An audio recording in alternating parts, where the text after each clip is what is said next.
Hi എല്ലാവർക്കും നമസ്കാരം. എല്ലാവർക്കും നല്ലൊരു ദിവസം ആശംസിക്കുന്നു. പതിവ് പോലെ സംതിങ് സ്പെഷ്യൽ ആയിട്ടുള്ള ഒരു സ്ഥലത്ത് തന്നെയാണ് ഞാൻ നിൽക്കുന്നത്. ഒരുപാട് അവാർഡുകൾ, ഒരുപാട് ആദരവുകളൊക്കെ നിറഞ്ഞ ഒരു വീട്ടിലാണ് ഞാൻ നിൽക്കുന്നത്. അപ്പോൾ ഈ അവാർഡുകളൊക്കെ ആർക്കാണ് കിട്ടിയത് എന്ന് നമുക്ക് അന്വേഷിക്കാം. സുപ്രസിദ്ധ നടിയും എഴുത്തുകാരിയും അതുപോലെ ഒരുപാട് സിനിമകളും ടെലിഫിലിംസും ഒക്കെ പ്രൊഡ്യൂസ് ചെയ്ത സാമൂഹ്യ പ്രവർത്തനങ്ങൾ ഒരുപാട് ചെയ്യുന്ന ഒരു വ്യക്തിത്വമാണ് ഇന്നത്തെ നമ്മുടെ അതിഥി. പേര് ജസീന്ത മോറിസ്.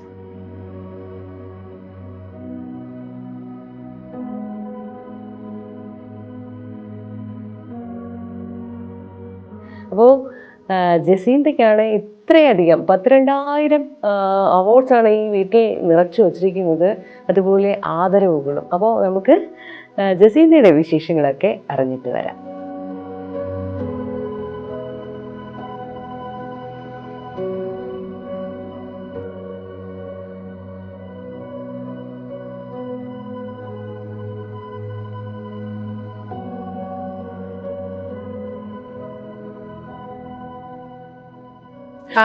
എന്തൊക്കെ വിശേഷം? സന്തോഷം. അപ്പൊ ഞങ്ങൾ എന്തായാലും ഇൻട്രോ ഒക്കെ പറഞ്ഞു കഴിഞ്ഞു.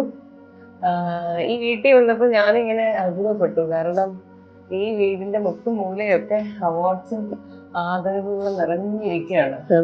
ഈ കുറെയൊക്കെ പഴയതൊക്കെ വെളിയിൽ കൊടുക്കുന്നു എൻ്റെ അറിവ്. അപ്പൊ അത്രയധികം പുരസ്കാരങ്ങളാണ് ജസീന്ത ചേച്ചിയെ തേടി എത്തിയിരുന്നത് അല്ലേ? അതെ, ഇപ്പോഴും സജീവമായിട്ട് എഴുത്ത് പണിപ്പുരയിലും പിന്നെ അതുപോലെ സിനിമ, ടെലിഫിലിംസ്, ഞാൻ അങ്ങനെ ഒരുപാട് പറഞ്ഞു. ഇനി നമ്മൾ അറിയാത്ത ഒരുപാട് കാര്യങ്ങളും ഉണ്ട്. അപ്പോൾ അതൊക്കെ നമുക്കിന്ന് ജസീന്ത ചേച്ചിയിൽ നിന്ന് അറിയാം. പുതിയ വിശേഷങ്ങൾ പറഞ്ഞു തുടങ്ങാം. ഓക്കെ. പുതിയ പ്രോജക്റ്റ് പുതിയ പ്രോജക്റ്റ് ഞാൻ ആക്ച്വലി റിട്ടയർ ആവാൻ കാത്തിരിക്കുകയായിരുന്നു. AG's ഓഫീസിൽ 37 വർഷത്തെ സർവീസ് ആയിരുന്നു. അങ്ങനെ 2024 ഏപ്രിലിൽ ഞാൻ അസിസ്റ്റന്റ് സൂപ്പർവൈസറായിട്ട് റിട്ടയർ ആയി. അപ്പോൾ ഓഫീസിലിരിക്കുമ്പോൾ എന്ത് ചെയ്യണമെങ്കിലും പെർമിഷൻ വേണമല്ലോ. അപ്പോഴേ ഒരു പുസ്തകം എഴുതണമെങ്കിലും പോലും. അങ്ങനെ എന്തായാലും സർവീസിലിരിക്കുമ്പോൾ തന്നെ എനിക്ക് എൻ്റെ മേലധികാരികൾ ഒരുപാട് സപ്പോർട്ടീവായിരുന്നു, എന്നെ എൻകറേജ് ചെയ്യുന്ന മേലധികാരികളായിരുന്നു. അതുകൊണ്ട് 20 പുസ്തകങ്ങൾ ഞാൻ സർവീസിലിരിക്കുമ്പോൾ തന്നെ ത്രിഭാഷകളിലായിട്ട് രചിച്ച് കഴിഞ്ഞായിരുന്നു. പിന്നെ മലയാളം, ഹിന്ദി. അങ്ങനെ 3 ഭാഷകളിലായിട്ട് പുസ്തകങ്ങളുടെ രചന തന്നെ വെറും കവിതകളല്ല, 3 ഭാഷയിലെ കവിതകൾ, കഥകൾ, അതുകൂടാതെ മലയാളത്തിലെ നോവൽ, അനുഭവക്കുറിപ്പ്, സർവീസ് സ്റ്റോറീസ്, ട്രാൻസ്ലേഷൻ വർക്ക്, അങ്ങനെ സിംഗിൾ പോയിറ്റിക് സ്റ്റോറി. ആ ഒരു മേഖല ആരും സ്പർശിച്ചിട്ടില്ലാത്തൊരു മേഖലയാണ്. ഒരു കവിതയുടെ തുടർച്ചയായ, അത് കാവ്യാത്മകഥ, ഒരു കവിതയുടെ തുടർച്ചയായിട്ട് അടുത്ത കവിത, അങ്ങനെ 76 കവിതയോളം ഇപ്പം എൻ്റെ ദുബായ് ഡേയ്സ് എന്നൊരു പുസ്തകം ഇറങ്ങിയിട്ടുണ്ട്. അതൊരു പുതിയ പ്രോജക്റ്റാണ്. അത് റിട്ടയർ ആയതിനു ശേഷം റിലീസ് ചെയ്തതാണ്. ജയകുമാർ സാർ മുൻ ചീഫ് സെക്രട്ടറിയാണ് അതിനകത്ത് അവതാരിക എഴുതിയിരിക്കുന്നത്. അദ്ദേഹം പറഞ്ഞിട്ടുണ്ട്, ഇന്ത്യയിൽ തന്നെ ഒരു വ്യക്തി മാത്രമേ, നോർത്ത് ഇന്ത്യയിൽ ഒരാൾ മാത്രമേ അങ്ങനെ ഒരു പോയിറ്റിക് സ്റ്റോറി ആയിട്ട് ബുക്കുകൾ രചിച്ചിട്ടുള്ളൂ. ഇതെന്റെ 2ാമത്തെ പുസ്തകമാണ് അങ്ങനെ. If the night could talk എന്ന് പറഞ്ഞ 2011 എഴുതിയിട്ടുണ്ട്. അങ്ങനെ ഒരു മലയാളി ഇങ്ങനെ ഒരു പുതിയ ഒരു സംരംഭം, അത് കയ്യൊപ്പ് ചാർത്തുക എന്ന് പറയുമ്പം അഭിമാനിക്കാവുന്ന ഒന്ന് തന്നെയാണ്. അതാണ് ദുബായ് ഡേയ്സ്. അത് തന്നെ റിട്ടയർമെന്റിന് ശേഷമുള്ള. പിന്നെ അഭിനയം മാത്രമല്ല, എനിക്ക് സംവിധാനം, തിരക്കഥ, അതുപോലെ സംഭാഷണം, ഇതെല്ലാം ചെയ്യാനായിട്ട് എനിക്ക് ഭയങ്കര ഇഷ്ടമാണ് പണ്ട് മുതൽക്ക്. അപ്പോൾ സ്കൂളിൽ പഠിക്കുമ്പോഴും പ്രോഗ്രാംസ് അറേഞ്ച് ചെയ്യുക, കോർഡിനേറ്റ് ചെയ്യുക, നാടകങ്ങൾ, അതുപോലെ ഓഫീസിലും ഒരുപാട് സ്ത്രീകളെയും കുട്ടികളെയും ഉൾപ്പെടുത്തിയിട്ടുള്ള പരിപാടികൾ, സ്റ്റേജ് ഷോസ് ഞാൻ കോർഡിനേറ്റ് ചെയ്തിട്ടുണ്ട്. അതിന് സംവിധാനമൊക്കെ നിർവഹിച്ചിട്ടുണ്ട്. അപ്പോൾ അന്നേരം അതിന് ഒരു പരിമിതി ഉണ്ടായിരുന്നു. പിന്നെ ഓഫീസിൽ ഇരിക്കുമ്പോൾ കുറച്ച് ഷോർട്ട് ഫിലിംസ് പെർമിഷനോടുകൂടി റിലീസ് ചെയ്തു. അതുപോലെ തന്നെ പാട്ടുകൾ ഞാൻ തന്നെ എഴുതി പാടി അഭിനയിക്കും. എനിക്ക് സിംഗറും കൂടിയാണ്, അത് ഞാൻ പറയാൻ വിട്ടുപോയി. അങ്ങനെ ആൽബംസ്, എൻ്റെ ഒരു 6 ആൽബംസ്. സംഗീതം കമ്പോസ് ചെയ്തിട്ടുണ്ടോ? അതെ, അല്ലാതെ അതൊക്കെ സംഗീതം ചെയ്തിട്ടുണ്ടോ പാട്ടുകൾക്ക്? പാട്ടുകളെ ഞാൻ, അതും ഇംഗ്ലീഷും മലയാളം പാട്ടുകളാണ് ഞാൻ തന്നെ എഴുതിയിട്ട് സംഗീത സംവിധായകർക്ക് കൊടുത്തിട്ട് അത് ട്യൂൺ ചെയ്തിട്ട് എനിക്ക് പാടാൻ ആഗ്രഹമായതുകൊണ്ട് അവരെനിക്ക് കോച്ചിങ് തരും. വലിയ ഗായികയല്ല, അപ്പോൾ അതുകൊണ്ട് അവർ ട്രെയിനിങ് തന്ന് അത് പെർഫെക്റ്റ് ആയതിനു ശേഷമാണ് പോയി റെക്കോർഡ് ചെയ്യുന്നത്. അപ്പൊ എല്ലാ മേഖലയിലും ഒരു കൈ നോക്കി എന്നുള്ളതാണ് ചുരുക്കം. അതെ, ആക്ച്വലി ഇതൊക്കെ ഒരു രസമായിട്ടാണ് ഞാൻ ചെയ്യുന്നത്. പക്ഷേ ഈ രസമായിട്ട് ചെയ്യുന്ന കാര്യത്തിന് എല്ലാത്തിനും ഒത്തിരി ഒരു കാമ്പുണ്ട്. അതൊരു ശരിക്കും പറഞ്ഞാൽ അത് അതിശയിക്കുന്ന രീതിയിലുള്ള ഓരോ സംഭവങ്ങളാണെന്ന് ഇത് റിലീസ് ചെയ്ത് കഴിഞ്ഞാൽ ആൾക്കാർ അഭിപ്രായം പറയുമ്പോഴാണ് ഞാൻ അറിയുന്നത്.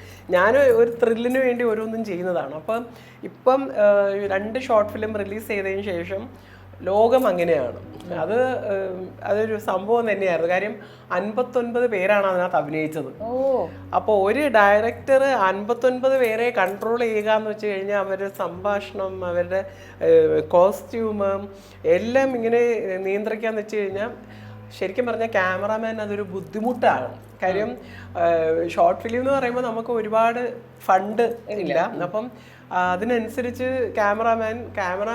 ക്യാമറയുടെ ഫെസിലിറ്റീസ് ഇതെല്ലാം നമ്മൾ പരിമിതമായിട്ടുള്ള ഒരു സംഭവം ചെയ്യുമ്പം അവർക്ക് നല്ല പ്രയാസമായിരുന്നു. ഇത്രയും ഒരുപാട് ആളുകൾ. പിന്നെ രണ്ടാമത്തെ ഷോർട്ട് ഫിലിം മണവാട്ടി കാത്തിരിക്കുന്നു, അതിപ്പോൾ ഹിറ്റായി ഓടുന്നു.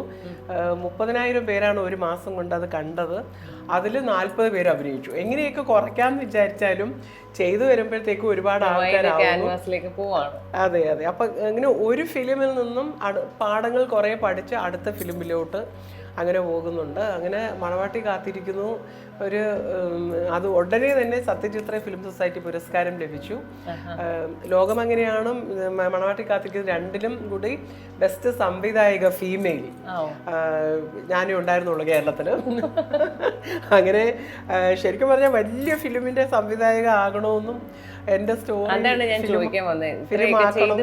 വലിയൊരു ഫീച്ചർ ഫിലിം ഞാൻ ആക്ച്വലി തിരക്കഥ എഴുതി വെച്ചിരിക്കുകയാണ്. എൻ്റെ ഒരു ഡ്രീമാണ് ഒരു ഇന്റർനാഷണൽ ലെവലിൽ ഒരു സ്റ്റാൻഡേർഡ് ഉള്ള ഒരു ഫിലിം തന്നെ എടുക്കണമെന്നൊക്കെ തന്നെ ആഗ്രഹം. പ്രൊഡ്യൂസറിൻ്റെ അഭാവം, എനിക്ക് പ്രൊഡ്യൂസ് ചെയ്യാനുള്ള കപ്പാസിറ്റി അതില്ല. അതുകൊണ്ടാണ് എന്തെങ്കിലും നല്ല പ്രൊഡ്യൂസേഴ്സ് എൻ്റെ ഫിലിം പ്രൊഡ്യൂസ് ചെയ്തോളാം എന്ന് പറഞ്ഞ് മുന്നോട്ട് വരും എന്നുള്ള ശുഭപ്രതീക്ഷയോട് കൂടി തന്നെ തിരക്കഥ റെഡിയാക്കി ഇങ്ങനെ വെച്ചിരിക്കുകയാണ്. അപ്പോൾ അതുടനെ സംഭവിക്കട്ടെ എന്ന് പ്രാർത്ഥിക്കാം. അപ്പോൾ നാട്ടിൽ വന്ന് മലയാളം പഠിച്ചു കഴിഞ്ഞ് മലയാള സിനിമകളൊക്കെ കണ്ടു തുടങ്ങിയപ്പം അന്നത്തെ കാലത്ത് തിളങ്ങി നിന്ന താരങ്ങളാണ് ജയഭാരതി, ഷീല, ശാരദ. അങ്ങനെ അവരുടെയൊക്കെ സിനിമകളൊക്കെ കാണുമ്പോൾ അന്നൊക്കെ ശരിക്കും പറഞ്ഞാൽ വടക്കൻ കഥകളൊക്കെ ആസ്പദമാക്കിയിട്ടുള്ള ഒരുപാട് സിനിമ ഇറങ്ങുമായിരുന്നു ഉദയ സ്റ്റുഡിയോക്കാരുടെ. അപ്പോൾ ഞാനിതെല്ലാം കണ്ടിങ്ങനെ ഭയങ്കര ആഗ്രഹമാണ് ഇവരെ പോലെയൊക്കെ അഭിനയിക്കണമെന്നൊക്കെ. പക്ഷേ ഒരിക്കലും അഭിനയിക്കാൻ പറ്റുമെന്ന് ഒരു സ്വപ്നം പോലും കാണാൻ പറ്റാത്ത ഒരു സാഹചര്യമാണ് എൻ്റെ നാട്, നമ്മൾ കുടുംബം ഇതൊക്കെ നോക്കുമ്പം ഒരിക്കലും ആക്ട് ചെയ്യാൻ പറ്റുമെന്ന് ഞാൻ വിചാരിച്ചിട്ടേ ഇല്ല. പക്ഷേ എന്തോ എൻ്റെ ഈ ആഗ്രഹങ്ങളെല്ലാം ഉള്ളിൽ കിടന്നത് ഞാൻ സർവീസിലിരിക്കുമ്പം തന്നെ അത് പെർമിഷനോട് കൂടെയാണ് ഒരു സപ്തകാലത്തോടൊപ്പം ഒരു പുനരാവിഷ്കാര വീഡിയോ ചെയ്തായിരുന്നു. 60കളിൽ തുടങ്ങി 2020കളിൽ അവസാനിക്കുന്ന 8 സിനിമ ഹിറ്റ് പാട്ടുകളുടെ പുനരാവിഷ്കാരം. അപ്പോൾ ചെമ്മീനിലെ ഷീലയായിട്ടും മരം സിനിമയിലെ ജയഭാരതിയായിട്ടും പിന്നെ ശോഭന, സിൽക്ക് സ്മിത, അങ്ങനെ എല്ലാവരുമായിട്ട് അതേപോലെ വേഷമൊക്കെ ധരിച്ച് അവരുടെ ഹിറ്റ് സോങ്ങിൽ കുറച്ച് ഭാഗങ്ങൾ ഒരു ആൽബമാക്കി മാറ്റി. അങ്ങനെ ചെമ്മീനിൽ തുടങ്ങി മാറ്റിനി എന്ന് പറഞ്ഞാൽ മൈഥിലി അഭിനയിച്ച സിനിമയിൽ വന്ന് നിൽക്കുന്ന സപ്തകാലത്തോടൊപ്പം ഒരു പുനരാവിഷ്കാര വീഡിയോ ചെയ്തപ്പോൾ എൻ്റെ മനസ്സിന് വളരെ സന്തോഷം കിട്ടി. കാര്യം എനിക്കൊന്നുമില്ലെങ്കിൽ ഇങ്ങനെ അഭിനയിക്കാനായിട്ട് സാധിച്ചല്ലോ. അത് ഒരു വെല്ലുവിളി തന്നെയായിരുന്നു. കാര്യം ഇത്രയും കഥാപാത്രങ്ങളായിട്ട് മാറുക എന്നുള്ളത്. അതിന്റെ ഡയറക്ഷനും ഒക്കെ ഞാൻ തന്നെയായിരുന്നു കംപ്ലീറ്റ്. അങ്ങനെ ഒരു ഐഡിയ മനസ്സിൽ വന്നത് ഞാൻ ആക്ച്വലി ഞാൻ ആക്ട് ചെയ്യുന്ന സമയത്ത് നോക്കാനായിട്ട് ഒരാൾ വേണം. അപ്പോൾ അതുകൊണ്ട് രാധാകൃഷ്ണൻ സാറിന് ഒരു അസോസിയേറ്റ് ആയിട്ട് നിർത്തിയിട്ടുണ്ടായിരുന്നു. കാര്യം ഞാനൊരു സ്ക്രിപ്റ്റ് ഫോമിലാക്കിയിട്ട് എനിക്ക് ഇങ്ങനെയൊക്കെയാണ് ചെയ്യേണ്ടത്. നമ്മൾ കടപ്പുറത്ത് ഇപ്പോൾ ഷീലയുടെ റോള്, വള്ളം, അതുപോലെ തന്നെ മണ്ണെണ്ണ വിളക്ക്, ഇതെല്ലാം നമ്മൾ തിരക്കി പോയി. കുടില്, അപ്പോൾ മധു നിന്ന് പാടുന്നതായിട്ട്, ഞാൻ കുടിലിൽ നിന്ന് ഇറങ്ങി വരുന്നതായിട്ട്. അപ്പോൾ ഇങ്ങനെയൊക്കെ ചെയ്യുമ്പം അത് ഒരു അസോസിയേറ്റ് നിർത്തിയാലേ പറ്റുള്ളൂ. അങ്ങനെ അത് എൻ്റെ ആ ഒരു സ്വപ്നങ്ങൾ മനസ്സിലാക്കുന്ന രീതിയിലുള്ള ഒരു അസോസിയേറ്റ് ആയി തന്നെയായിരുന്നു രാധാകൃഷ്ണൻ സാറ്. അങ്ങനെ എല്ലാം ഒരു വളരെ ബുദ്ധിമുട്ടി. 6 ദിവസം ഷൂട്ടായിരുന്നു, പലയിടത്തായിട്ട് പോകണമായിരുന്നു. കാര്യം ഊട്ടിയുടെ അന്തരീക്ഷം കാണിക്കണമെങ്കിലും അതുപോലത്തെ രീതിയിലുള്ള ഇത് രേവതിയുടെ മറ്റേ കിലുക്കം സിനിമയിൽ ഊട്ടിപ്പട്ടണം ആ പാട്ട് പാടിക്കൊണ്ട് വരുന്നത്, അങ്ങനെ എല്ലാം ചിത്രീകരിക്കാനായിട്ട് അതിൻ്റെതായ സ്ഥലങ്ങളിൽ പോയിട്ടൊക്കെയാണ് അത് ചെയ്തത്. അപ്പൊ എന്തായാലും അതൊരു ആളുകൾ ശ്രദ്ധിച്ച ഒരു അതെ, ഒരുപാട് പേര് ശ്രദ്ധിച്ച ഒരു സംഭവമാണ്.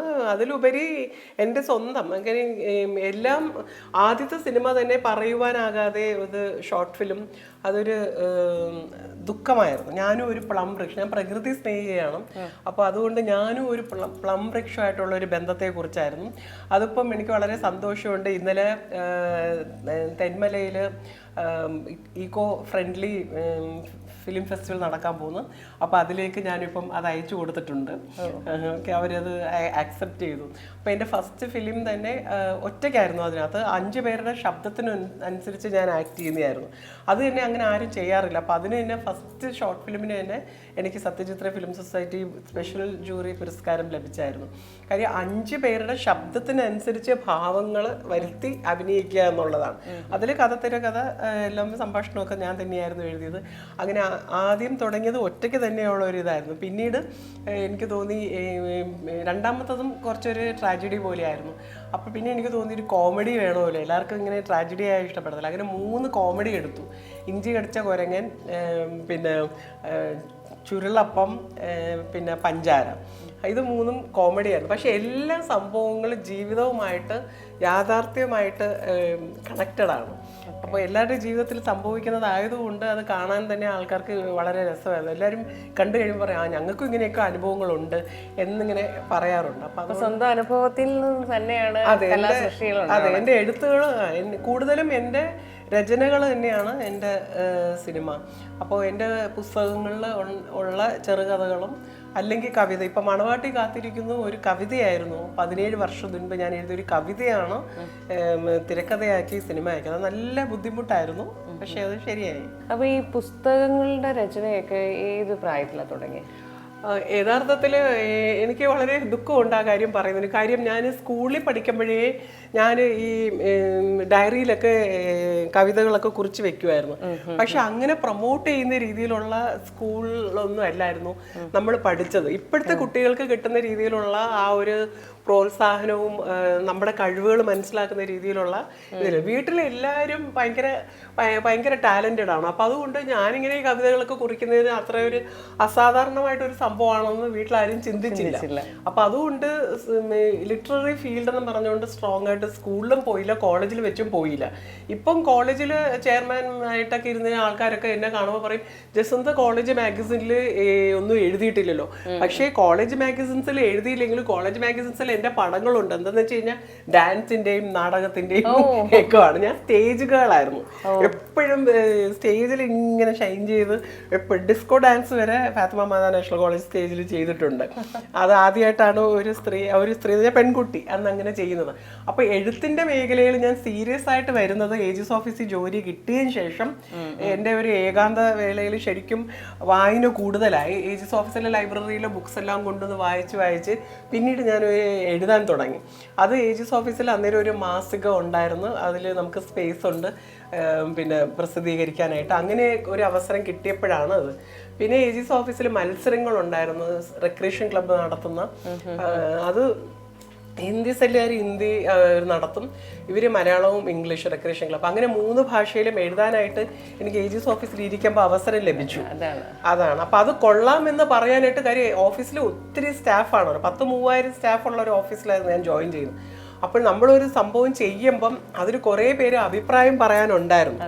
എക്സ്പോഷർ കൂടുതലായിരുന്നു ഓഫീസിൽ. അപ്പം ജസ്നയുടെ കവിത കൊള്ളാമെന്ന് കുറേ പേര്, അല്ലെങ്കിൽ ജസ്നയുടെ ഷോർട്ട് സ്റ്റോറി കൊള്ളാം, റെക്രിയേഷൻ ക്ലബിൻ്റെ മത്സരങ്ങളിൽ പങ്കെടുക്കുമ്പോൾ വെളിയിലുള്ള ജൂറി ആൾക്കാരാണത് വിലയിരുത്തുന്നത്. അപ്പോൾ അവർ എഴുതുന്ന റിമാർക്കൊക്കെ ഈ ക്ലബ് സെക്രട്ടറിയൊക്കെ നമ്മളോട് പറയുമ്പം നമ്മുടെ ഇതിലൊരു കണ്ടന്റ് ഉണ്ട് എന്നുള്ളൊരു ഫീല്. അങ്ങനെയാണ് നമുക്ക് എഴുതാനായിട്ട് അപ്പോൾ ഓഫീസിൽ നിന്നാണ് എൻ്റെ ഒരു ബേസ് തുടങ്ങുന്നത്. എപ്പോഴും തിരുവനന്തപുരം ഇതുപോലെ കലാകാരന്മാരെ എന്നും സ്വാഗതം ചെയ്തിട്ടേ ഉള്ളൂ. അവർക്കൊരു വളരാനുള്ളൊരു വളക്കൂറുള്ള മണ്ണാണ് നമ്മുടെ തിരുവനന്തപുരം എന്ന് പറയുന്നത്. അപ്പൊ അതിന്റെ ഒരു തെളിവ് കൂടിയാണല്ലേ? തീർച്ചയായിട്ടും. ഞാനിപ്പം എൻ്റെ നാട്ടിൽ കൊല്ലം ശക്തികുളങ്ങരയിലായിരുന്നു എനിക്ക് സെറ്റിൽമെന്റ് ആയിരുന്നെങ്കിൽ ഞാൻ ഒരിക്കലും ഒരു എഴുത്തുകാരിയും ആവൂലായിരുന്നു, ഇങ്ങനത്തെ ഒരു ജസന്ത മോറിസ് ആയിട്ട് അറിയപ്പെടില്ലായിരുന്നു. അത് യാതൊരു സംശയവുമില്ല. കാര്യം ഓഫീസിൽ ജോലി കിട്ടിയത് ഓഫീസിൽ നിന്ന് സപ്പോർട്ടും, അതുകൂടാതെ ഈ ഓഫീസിൽ ഞാനിങ്ങനെ മത്സരങ്ങളിൽ പങ്കെടുത്തപ്പോൾ അതിന് സമ്മാനദാനം നിർവഹിക്കാനായിട്ട് പുറത്തു നിന്നാണ് VIP വന്നിരുന്നത്. അപ്പോൾ അവർ വന്ന് എന്നെ പരിചയപ്പെടുകയും പുറത്ത് ഇതുപോലെ സാഹിത്യ കൂട്ടായ്മകളുണ്ട്, അതിൽ അംഗം ആകണമെന്നൊക്കെ പറഞ്ഞാണ് ഞാൻ ആദ്യമായിട്ട് under the green tree English club, അന്ന് ഗാന്ധി സ്മാരക നിധിയിലെ സെക്രട്ടറി ആയിരിക്കുന്ന അദ്ദേഹം മരിച്ചുപോയി പ്രൊഫസർ രാംദാസ് സാർ, അദ്ദേഹമാണ് എന്നെ under the green tree English ക്ലബ്ബിലെ മെമ്പർ ആക്കുന്നത്. അതിൻ്റെ നേതൃത്വം വഹിച്ചിരുന്നത് ഹൃദയകുമാരി ടീച്ചറാണ്. അപ്പോൾ ഹൃദയകുമാരി ടീച്ചറിൻ്റെ ശിക്ഷണത്തിൽ ഞാൻ ആ ക്ലബ്ബിലെ മെമ്പർ ആയപ്പോൾ എനിക്ക് എൻ്റെ 3ാമത്തെ പുസ്തകത്തിന് ഹൃദയകുമാരി ടീച്ചറാണ് എനിക്ക് അവാർഡ് തരുന്നത്, ഗ്രീൻ ട്രീ അവാർഡ്. പിന്നെ അത് കഴിഞ്ഞ് ഇവിടെ തിരുവനന്തപുരത്തെ വളരെ പ്രസിദ്ധമായ അന്നത്തെ എഴുത്തുകാരുടെ വായനക്കാരുടെ വായന കൂട്ടായ്മ, പിന്നെ Malayalam Tamil Indian English writers forum, അത് പ്രൊഫസർ GN പണിക്കർ സാറും നീല പത്മനാഭൻ സാറും തിരുമല ശിവൻകുട്ടി, ഡോക്ടർ വേണുഗോപാൽ, ഡോക്ടർ ജയകുമാർ ഒക്കെ തുടങ്ങിയ ഒരു സംഘടനയിൽ ഞാൻ അംഗമായിട്ട് 15 വർഷം പൂർത്തീകരിച്ച് കഴിഞ്ഞപ്പോൾ ഇപ്പം ഞാൻ അതിൻ്റെ പ്രസിഡന്റാണ്. Very good, very good. അപ്പോൾ തിരുവനന്തപുരത്ത് ത്രിഭാഷ സംഘടന സാഹിത്യകാരുടെ സംഘടനയിലെ ഒരു പ്രസിഡന്റ് സ്ഥാനം ഏറ്റെടുത്ത് അത് മുന്നോട്ട് കൊണ്ടുപോകുക എന്ന് വെച്ച് കഴിഞ്ഞാൽ അത്ര എളുപ്പമല്ല. അവരെന്നെ തിരഞ്ഞെടുത്തത് തന്നെ ഈ പോസ്റ്റിലേക്ക് എന്നെ ഇരിക്കാൻ പറഞ്ഞത് തന്നെ ഞാൻ അതിനകം ഇത്രയും പുസ്തകങ്ങൾ എഴുതുകയും AG's ഓഫീസിലൊരു ജോലി ഒരു പോസ്റ്റ് ചെയ്ത് ഇരിക്കുകയും ചെയ്യുന്നു, അതേപോലെ ഒത്തിരി സാമൂഹ്യ പ്രവർത്തനമൊക്കെ ചെയ്യുന്നതൊക്കെ കണ്ടിട്ടാണ് ഈ ഇപ്പോൾ അവർ രക്ഷാധികാരികളായി മാറിക്കഴിഞ്ഞു അന്നത്തെ സ്ഥാപക അംഗങ്ങൾ. അപ്പോൾ അങ്ങനെ ഞാൻ അതിൻ്റെ ഒരു പ്രസിഡന്റായിട്ട് ഇപ്പോൾ മുന്നോട്ട്. എത്ര ബുക്സ് ഇപ്പം എഴുതി കഴിഞ്ഞു? 21 ബുക്കായി. 20 ബുക്ക് സർവീസിലിരിക്കുമ്പം റിട്ടയർ ആയ ശേഷം ഒരു ബുക്ക്. റിട്ടയർ ആയതിനു ശേഷം സിനിമാ പ്രവർത്തനങ്ങളാണ് കൂടുതൽ അല്ലേ? സിനിമാ പ്രവർത്തനങ്ങൾ കൂടുതൽ എന്ന് പറഞ്ഞു കഴിഞ്ഞാൽ എൻ്റെ എഴുത്ത് തന്നെയാണല്ലോ സിനിമയാക്കുന്നത്. അപ്പോൾ അത് എന്നും പറഞ്ഞ് ഞാൻ എല്ലാ വർഷവും ഒരു ബുക്ക് ഇറക്കാറുണ്ട്. അത് കഴിഞ്ഞ വർഷം ദുബായ് ഡേയ്സ്, ഈ വർഷവും ഉറപ്പായിട്ടും. അപ്പൊ ഇനി ഇറങ്ങുന്ന പുസ്തകത്തിന്റെ വിഷയം എന്താണ്? ഇനി ആക്ച്വലി എനിക്കിങ്ങനെ ഒരുപാട് സംഭവങ്ങൾ എൻ്റെ തലയ്ക്കകത്ത് യഥാർത്ഥ സംഭവങ്ങളാണ്. ഞാനൊരു കുഞ്ഞിനെ വളർത്തിയിട്ടുണ്ടായിരുന്നു 4 മാസം തൊട്ട്. അത് ശരിക്കും വളരെ അപൂർവമായിട്ടുള്ള പ്രതിസന്ധികളൊക്കെ ഉണ്ടായിരുന്ന സംഭവം തരണം ചെയ്തിട്ടാണ് ആ കുഞ്ഞിനെ വളർത്തിയത്. കോഗ്നിറ്റീവ് ഡിസോർഡർ ഉള്ള ഒരു കുഞ്ഞായിരുന്നു. അപ്പോൾ ആ കുഞ്ഞിനെ ഒരു നോർമൽ കുട്ടിയാക്കി മാറ്റാനായിട്ട് ഒരുപാട് പാടുപെട്ടായിരുന്നു. അപ്പോൾ ഇന്ന് ആ കുട്ടിക്ക് 16 വയസ്സുണ്ട്. അപ്പോൾ 4 മാസം ഉള്ളപ്പോഴാണ് ഞാൻ ഏറ്റെടുത്തത്. അപ്പോൾ ആ ഒരു സംഭവം എനിക്കൊരു നോവലാക്കണം എന്ന ആഗ്രഹമുണ്ട്. അതേപോലെ തന്നെ എൻ്റെ കുട്ടിക്കാലത്തെ ഞങ്ങളുടെ കാലം എന്ന് പറയുന്നത് നമുക്ക് അന്ന് മൊബൈലോ TV പോലും ഒരു ലക്ഷറി കമ്മോഡിറ്റി ആയിട്ട്, ഫോൺ പോലും ലാൻഡ് ഫോണ് വീടുകളിൽ ലക്ഷറി ആയിട്ട് ഉള്ള പണക്കാരുടെ വീട്ടിൽ മാത്രം ഉണ്ടായിരുന്ന ഒരു കാലഘട്ടത്തിലാണ് നമ്മൾ പഠിക്കുന്നത്. അപ്പോൾ അന്നത്തെ ആ കൗമാര ദിനങ്ങൾ ഹോസ്റ്റലിൽ നമ്മുടെ ആ ഒരു നിഷ്കളങ്കതയും ഇന്നത്തെ പുതുതലമുറയ്ക്ക് അറിയില്ല. നമ്മൾ ഒരു മരത്തിൽ നിന്ന് ഒരു മാങ്ങ, ഹോസ്റ്റലിൽ നിൽക്കുന്ന ഒരു മരത്തിൽ നിന്ന് ഒരു മാങ്ങ പറിക്കണമെങ്കിലും അത് പറിച്ചാൽ മോഷണമായിട്ട് കാണുന്ന ഒരു കാലഘട്ടമാണ്. അപ്പോൾ പിന്നെ അഥവാ ഏതെങ്കിലും ഒരു ചെറുക്കൻ നമ്മളെ നോക്കിയാലോ നമ്മൾ നോക്കിയാലോ തീർന്ന് അതോടുകൂടി ആ പെണ്ണിന് ചീത്ത പേര് വരുന്നു എന്നുള്ള രീതിയിലുള്ളൊരു കാലഘട്ടമാണ്. അന്ന് നമ്മൾ ചിലവഴിച്ചിട്ടുള്ള ആ ഹോസ്റ്റലിൽ ദിനങ്ങൾ ഒരു ബുക്കാക്കണമെന്ന് ആഗ്രഹിക്കുന്നത്. എനിക്ക് ഫ്രണ്ട്സായിട്ട് ഇപ്പോഴും കോണ്ടാക്ട്സ് ഉണ്ട്. അതൊരു ബുക്കാക്കണം. ആ ഒരു നിഷ്കളങ്കമായിട്ട് ആ ഒരു അവസ്ഥ നമ്മൾ നേരിട്ടത് പുതുതലമുറയ്ക്ക് അത് അറിയിക്കണം എന്നുള്ളൊരു ആഗ്രഹവും കൂടെ ഉണ്ട്. എന്തായാലും ആ ഒരു കാര്യങ്ങളൊക്കെ എത്രയും വേഗം നടക്കട്ടെ. എന്തായാലും ഒരു ആളുടെ കുട്ടിക്കാലത്ത് ഉണ്ടായ ഒരു ആഗ്രഹത്തിന്റെ പൂർത്തീകരണമാണ് ഈ കാണുന്നതൊക്കെ. അപ്പൊ എന്തായാലും അത് ലക്ഷ്യത്തിലേക്ക് എത്തുന്നു എന്നറിഞ്ഞതിലും സഹൃദയ എന്ന രീതിയിൽ എനിക്ക് വളരെ സന്തോഷമുണ്ട്. അപ്പോൾ എന്തായാലും ഈ വിശേഷങ്ങളും ഇവിടെ ഇരിക്കുന്ന പുരസ്കാര നിറവിലും ഒക്കെ എൻ്റെ മനസ്സ് ഒരുപാട് ആദരവാണ്. അപ്പോൾ എന്തായാലും എനിക്ക് വളരെ സന്തോഷമുണ്ട് ജസിന്ത ചേച്ചിയെ പരിചയപ്പെട്ടതിൽ. അപ്പോൾ ഞങ്ങളുടെ പ്രേക്ഷകർ അങ്ങനെ തന്നെയായിരിക്കും. ഓൾമോസ്റ്റ് നമുക്ക് എല്ലാവർക്കും അറിയാം ചേച്ചിയുടെ പ്രവർത്തന മേഖല എന്തായിരുന്നു എന്നുള്ളതും ഇപ്പോൾ എന്തൊക്കെയാണ് ചെയ്യുന്നതെന്ന് നമുക്ക് ഓൾമോസ്റ്റ് ഞങ്ങളെല്ലാം അറിയുന്നുണ്ട്. ഒരുപാട് പൊതു സ്ഥലങ്ങളിൽ വെച്ച് നമ്മൾ ഈ പുരസ്കാരങ്ങളൊക്കെ ഏറ്റുവാങ്ങുന്നത് കണ്ടിട്ടുണ്ട്. അപ്പോൾ ഇനിയും അങ്ങനെയുള്ള ഇടങ്ങളിലൊക്കെ വലിയ വലിയ പുരസ്കാരങ്ങളൊക്കെ വാങ്ങി ഇനി ഈ വീട് മൊത്തം അങ്ങ് നിറയട്ടെ. ഇത് നിറയെ സ്ഥലമില്ല എന്നുള്ളതാണ് സത്യം കേട്ടോ. പുതിയ നിലകളും കൂടെ കെട്ടണമെന്ന് തോന്നുന്നു. എന്തായാലും അങ്ങനെയൊക്കെ ഉണ്ടാവട്ടെ, എല്ലാവിധ ഭാവുകങ്ങളും. അപ്പം പുതിയ മൂവി ഇറങ്ങട്ടെ. അപ്പോൾ അതിന് ആപ്റ്റായിട്ടുള്ള പ്രൊഡ്യൂസറൊക്കെ എത്തട്ടെ. അപ്പോൾ എന്നോടൊപ്പം ഞങ്ങളുടെ പ്രേക്ഷകരും അങ്ങനെ തന്നെ ആഗ്രഹിക്കുന്നു, പ്രാർത്ഥിക്കുന്നു. അപ്പോൾ അവരുടെ വിഷൻ ചേച്ചിയെ അറിയിക്കുകയാണ്. അപ്പോൾ ഞങ്ങൾ രണ്ടുപേരും കൂടെ നിങ്ങളുടെ പ്രേക്ഷകർക്ക് നല്ലൊരു ദിവസം ആശംസിക്കുകയാണ്. പുതിയ അതിഥിയും പുതിയ സ്ഥലങ്ങളും ഒക്കെ ആയിട്ട് നമുക്ക് വീണ്ടും കാണാം. നന്ദി, നമസ്കാരം.